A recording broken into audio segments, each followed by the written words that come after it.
We boost को लेकर सबसे ज्यादा सवाल पूछे जा रहे हैं। बीजीबी आखिर है क्या? वीजीएफ और सीईएस में क्या डिफरेंस है? सब्सक्रिप्शन क्यों जरूरी है? ऑटो अपडेट ऑन रखे या ऑफ कर दे? ऑटो रीएक्टिवेशन से क्या फायदा है? और 25% फीस आखिर कब कटती है? अगर आपके दिमाग में भी ये सारे सवाल घूम रहे हैं तो आज की वीडियो आपके लिए ही है। बिना किसी टेक्निकल सिरदर्द के ऐसे समझेंगे जैसे हम आमने सामने बैठकर बात कर रहे हैं। तो वीडियो को बिल्कुल लास्ट तक देखना, ध्यान से देखना, क्योंकि लास्ट में मैं आप लोगों को एक ऐसी बात समझाने वाला हूं जिससे ज्यादातर लोग वी बूस्ट के सही तरीके से नहीं समझ पाते हैं। सबसे पहले समझते हैं कि आखिर वी बूस्ट है क्या। गाइस, सबसे पहले एक बात समझ लो, वी बूस्ट को केवल एक मैट्रिक्स या टीयर प्रोग्राम की तरह बिल्कुल मत देखो। पीडीएफ कहती है कि वी बूस्ट को विस्टोरी इकोसिस्टम के एक हिस्से के रूप में बनाया गया है, जहां एनएफटी, बीजीबी, वीजीएफ, सीएस और फ्यूचर में आने वाले गेम्स एक दूसरे से जुड़े हुए रहेंगे। मतलब वी बूस्ट अकेला प्रोडक्ट नहीं है, ये एक बड़े इकोसिस्टम का हिस्सा है। अब समझते हैं पासपोर्ट एनएफटी क्या है। वी बूस्ट में एंट्री करने के सबसे पहले एनएफटी पासपोर्ट बनता है। इसे ऐसे समझो, ये आपकी डिजिटल आइडेंटिटी है। इसके सारे टीयर, सब्सक्रिप्शन, एक्टिवेशन, रिवॉर्ड्स और सेटिंग इसी पासपोर्ट एनएफटी के अंदर रहती है। यानी पासपोर्ट एनएफटी मतलब आपकी पूरी वी बूस्ट की प्रोफाइल। टीयर के सिस्टम को समझो। अब आते हैं सबसे इंपॉर्टेंट हिस्से पर, टीयर का सिस्टम क्या है। पीडीएफ बोलती है वी बूस्ट में कुल 10 टीयर्स हैं। जैसे जैसे आप ऊपर जाते हैं यहाँ पर टीयर की कॉस्ट बढ़ती है, स्ट्रक्चर्स छोटे होते जाते हैं और मूवमेंट तेज होता जाता है। पीडीएफ इसी लॉजिक को वी बूस्ट इफेक्ट कहती है। इसको एग्जांपल से समझो। Tier 1 10 VGF, tier 2 80 VGF, tier 3 400 VGF, tier 4 1000 VGF और ऐसे ही 10 टीयर तक पहुंच जाती है इसकी वैल्यू। अब समझो बीजीबी क्या है। बहुत से लोगों का सवाल है बीजीबी को लेकर। अब आते हैं सबसे ज्यादा पूछे जाने वाले सवाल पर, बीजीबी आखिर है क्या। पीडीएफ बोलती है कि बीजीबी का पूरा नाम बिट गेम बूस्ट है। इसे मेटावी इकोसिस्टम में एनर्जी फ्यूल कहा जाता है। मतलब फ्यूचर में आने वाले गेम्स और गेम्स मैकेनिज्म में बीजीबी का यूज होना है। इजी लैंग्वेज में अगर आप लोगों को बताऊं तो अगर फ्यूचर में मेटावी वर्ल्ड एक बड़ा गेमिंग इकोसिस्टम बनाता है तो बीजीबी उस इकोसिस्टम का फ्यूल बन सकता है। अब समझो वीजीएफ को। अब वीजीएफ को समझते हैं। पीडीएफ कहती है वीजीएफ एक इंटरनल क्रेडिट है जिसे मेटावी वर्ल्ड के अंदर यूज करने के लिए बनाया गया है, जैसे games, shoppings, content unlock, internal market और फ्यूचर के प्रोडक्ट्स के लिए।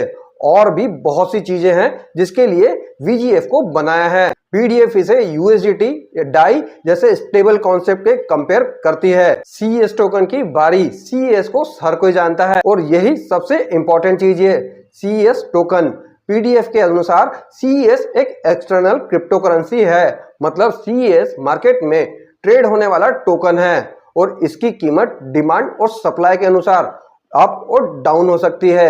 जबकि वीजीएफ इंटरनल क्रेडिट है जिसकी कोई वैल्यू अप डाउन नहीं होती है।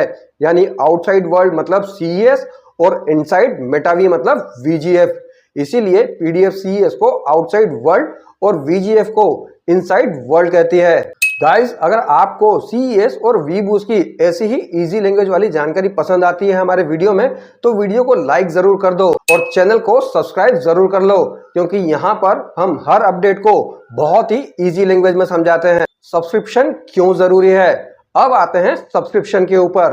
पीडीएफ बताती है कि हर टीयर के साथ सब्सक्रिप्शन जुड़ा हुआ है और ये सब्सक्रिप्शन बीजीबी लेयर से जुड़ी हुई होती है। मतलब टीयर लेवल मैट्रिक्स पोजीशन नहीं है, इसके साथ गेमिंग लेयर भी जुड़ी हुई है। अब समझो सब्सक्रिप्शन के कॉस्ट को। टीयर 1 है 1 वीजीएफ का, टीयर 2 8 वीजीएफ, टीयर 3 है 40 वीजीएफ, टीयर 4 है 100 VGF, tier 5 200 VGF, tier 6 100 VGF, tier 7 300 VGF, tier 6 है 600 वीजीएफ का, टीयर नंबर 9 है 1200 वीजीएफ और टीयर नंबर 10 जो कि लास्ट में है वो है 1800 वीजीएफ का। और इसका पेमेंट आपको हर महीने देना पड़ेगा। पीडीएफ के अनुसार सब्सक्रिप्शन ऑटो रिन्यूअल मोड में भी चल सकती है। मतलब रिन्यूअल डेट आने पर वीजीएफ ऑटोमेटिकली डिडक्ट हो सकता है और यूजर इसे चाहे तो ऑफ भी कर सकता है। चलो अब बताता हूं ऑटो रीएक्टिवेशन क्या है। अब सबसे ज्यादा कंफ्यूजिंग फीचर है ये ऑटो रीएक्टिवेशन। इसे बहुत ही इजी लैंग्वेज में समझो। जब कोई टीयर अपना पूरा साइकिल कंप्लीट कर लेता है तो उसी टीयर को दोबारा स्टार्ट करने के लिए कुछ रिवॉर्ड्स ऑटोमेटिकली यूज हो सकते हैं। यही ऑटो रीएक्टिवेशन है। अब समझो ऑटो रीएक्टिवेशन के फायदे को। इससे टीयर कंटिन्यूअसली चलता रहता है, बार बार मैन्युअली आप लोगों को एक्टिवेट नहीं करना पड़ता, रिपीटेड साइकिल बने रहते हैं और स्ट्रक्चर का मूवमेंट भी जारी रहता है। अब आती है ऑटो रीएक्टिवेशन की फीस। अब आते हैं फीस पर। पीडीएफ कहती है अगर ऑटो रीएक्टिवेशन ऑफ कर दिया जाता है तो 25% फीस लागू हो सकती है। पीडीएफ कहती है कि ये एक फी टोकन बर्निंग मैकेनिज्म में भेज दी जाती है। इसके बाद आता है ऑटो अपग्रेड सिस्टम। अब ऑटो अपग्रेड सिस्टम को भी समझ लो। जब आप किसी टीयर में होते हैं और अगला टीयर एक्टिवेट नहीं होता तब कुछ रिवॉर्ड्स ऑटोमेटिकली अगले टीयर को एक्टिवेट करने के लिए यूज हो सकते हैं और यही है auto upgrade system. Auto upgrade के फायदों को भी समझ लो।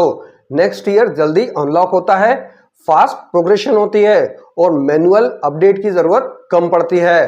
स्ट्रक्चर ग्रोथ सबसे ज्यादा फास्ट होती है। ऑटो अपग्रेड की फीस के बारे में भी जान लो। अगर आपका ऑटो अपग्रेड ऑफ है और अगला टीयर एक्टिवेट नहीं है तो 25% फीस लग सकती है। पीडीएफ बताती है कि ये फीस टोकन बर्निंग मैकेनिज्म में चली जाती है जो कि सीईएस की क्वांटिटी को कम करता है। वैसे गाइस कमेंट में जरूर बताना कि आप ऑटो अपग्रेड को ऑन रखना पसंद करेंगे या फिर ऑफ, और सीईएस को लेकर आपकी क्या राय है कमेंट में जरूर बताना। अब समझो कंप्रेशन को। अब आते हैं कंप्रेशन पर। मान लो आपकी डाउनलाइन में किसी ने कोई टीयर एक्टिवेट किया लेकिन उसके ऊपर वाले व्यक्ति मतलब उसके ऊपर वाले पर्सन के पास वो टीयर एक्टिवेट नहीं है तो सिस्टम ऊपर जाकर नेक्स्ट पर्सन को ढूंढेगा जिसके पास वो टीयर है और उसका बेनिफिट उस पर्सन को मिलेगा जिसका टीयर एक्टिवेट होता है। इसे ही कंप्रेशन कहा जाता है। अब आते हैं स्पिलओवर के ऊपर। पीडीएफ बताती है स्पिलओवर ऊपर से भी आ सकता है और नीचे से भी, मतलब टीम एक्टिविटी का असर स्ट्रक्चर पर पड़ता है। लेकिन पीडीएफ यहां पर क्लियर कर देती है कि पर्सनल एक्टिविटी और टीम बिल्डिंग अभी भी मेन इंपॉर्टेंस भूमिका निभाते हैं। अब जान लो वी प्लेस को। अब समझते हैं वी प्लेस के इकोसिस्टम का मार्केट प्लेस है। यहीं पर एनएफटी बाय और सेल किए जा सकते हैं और सेटलमेंट सीईएस टोकन में होती है। सबसे बड़ी बात जो लोग मिस कर रहे हैं, मेरे हिसाब से पीडीएफ का सबसे इंटरेस्टिंग पार्ट ये है कि वी बूस्ट को लेकर केवल आज के मैट्रिक्स प्रोडक्ट की तरह नहीं दिखाया गया है बल्कि इसे future game ecosystem, NFT marketplace, BGB utility और सीईएस इकोनॉमी से जोड़कर दिखाया गया है। यानी वी बूस्ट को समझने के लिए केवल टीयर ही नहीं बल्कि पूरे इकोसिस्टम को समझना बहुत ज्यादा जरूरी है। गाइस एक चीज और जान लो, पीडीएफ में एक ऐसी चीज है जिस पर अभी भी बहुत कम लोग ध्यान दे रहे हैं और वो है बीजीपी की यूटिलिटी और आने वाले मेटावी गेम लेयर्स। क्योंकि अगर फ्यूचर में गेम इकोसिस्टम पूरी तरह से लॉन्च होता है तो बीजीबी, वीजीएफ और सीईएस के बीच का कनेक्शन आज से कहीं ज्यादा इंपॉर्टेंट हो सकता है।